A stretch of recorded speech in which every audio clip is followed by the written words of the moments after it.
Hai Re, lagi rame demo truk. Jadi truk itu dilarang.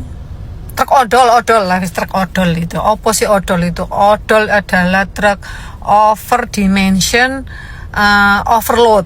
Jadi yang dimensinya itu nggak sesuai, terus muatannya nggak sesuai, misalkan tinggi, terlalu tinggi, atau mungkin lebar, nggak ngerti ya, pokoknya itu dilarang. Nah, kebijakan yang dikeluarkan oleh pemerintah itu akhirnya membuat supir truk juga mungkin pemilik ekspedisi merasa dirugikan gitu. Dan ini yang demo itu kan supir-supir truk, karena dirasa juga kebijakannya ini terutama merugikannya ke supir truk karena ada sanksi pidana dan denda, dan itu yang kena pidana dan denda itu supir.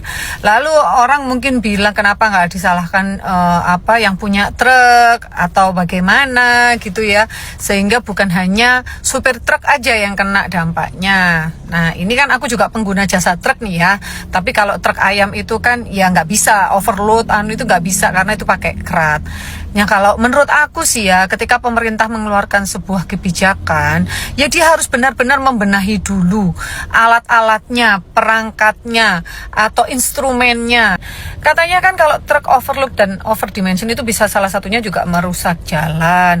Nah, makanya ya harus sama-sama, nggak bisa juga dari sisi pengusaha truk, yang punya truk, terus mungkin dari supirnya. Kalau supirnya sih ya, aku rasa supirnya itu juga apa kata bosnya gitu loh. Nah, sekarang kalau dari sisi pemilik ekspedisi, misalkan nih ya, biasanya satu truk muat sekitar 3 ton gitu atau 4 ton gitu ya, dan itu kan overload atau overdimensi. Lalu ketika itu dikurangin misalkan jadi 2 ton, otomatis ongkos itu kan jadi lebih mahal ya. Misalkan ongkos yang tadinya dibagi 4.000 atau dibagi 4 ton gitu ya, terus dengan dibagi dengan 2 ton, otomatis biaya ekspedisi itu kan menjadi tinggi. Nah, kalau ngangkutnya misalkan bahan pokok, kebutuhan pokok, kan bisa jadi harga bahan pokok juga akan naik gitu loh. Jadi ya di sini harus sama-sama, terutama pemilik ekspedisi, ya supir, ya yang pasti itu pemerintah sebelum mengeluarkan kebijakan pastikan dulu ini support nggak, di lapangan ini support nggak ada pungutan liar, lalu kemudian ya itu di timbangan juga udah benar timbangan. Biasanya kan kalau truk itu ada ini ya, ada timbangan itu di LLJR itu kan biasanya ada ini ya, ada tempat timbang itu. Nah, kalau nggak sesuai ya udah nggak sesuai, ini harus dibagi 2 ya, yang tertib. Jangan kemudian diloloskan aja terus kemudian yang penting bayar gitu. Nah, itu juga salah satu yang harus dibenahi. Ya, kalau nanti semuanya itu kayak dibebankan sama supir truk, ya kasihan juga lah ya, mereka cari makan kan, apa kata yang punya truk. Kemudian kalau ada sanksi pidana lalu kemudian denda, lah itu nanti urusannya dengan supir truk.